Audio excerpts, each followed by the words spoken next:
616 centimeters in feet? First of all, we need to know the value of 1 centimeter in feet. It's always 1 centimeter equals 0.03280839895 feet. Now we have to multiply 0.03280839895 by 616. Therefore, 616 centimeters times 0.03280839895 feet equals 20.209973753 feet.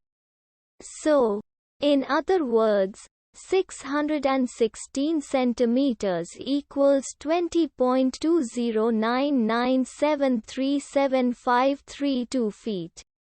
We hope you have enjoyed this video. Please like and subscribe to our channel for more videos like this.